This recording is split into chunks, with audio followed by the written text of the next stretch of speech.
Thai land کے دارالحکومت Bangkok سے شخص نے مارکیٹ میں فائرنگ کرکے 6 افراد کو قتل کر دیا۔ حملہ آور نے خود کو بھی گولی مار کر اپنی زندگی کا خاتمہ بھی کر ڈالا۔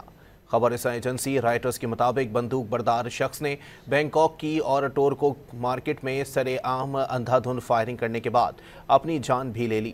مسلح شخص کی فائرنگ سے 4 سیکیورٹی اہلکار موقع پر ہی دم توڑ گئے، جبکہ ایک خاتون سمیت 2 افراد شدید زخمی ہوئے جنہیں اسپتال منتقل کیا گیا۔ تاہم دونوں افراد جاں بر نہ ہو سکے اور اسپتال میں دوران علاج دم توڑ گئے۔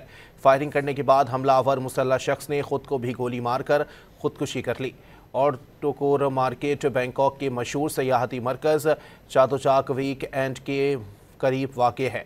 پولیس چیف وراپت سکتائی نے بتایا ہے کہ مسلح شخص نے مارکیٹ میں اندھا دھند فائرنگ کیوں کی، اس کی وجوہات کا علم نہیں ہو سکا، لیکن پولیس حملے کے پیچھے کا مقصد جاننے کے لیے کوشش کر رہی ہے۔ انہوں نے بتایا کہ واقعے کی اس حوالے سے بھی تحقیقات کی جا رہی ہیں کہ کہیں یہ حملہ تھائی لینڈ اور کمبوڈیا کے سرحدی تنازع کا شاخسانہ تو نہیں ہے۔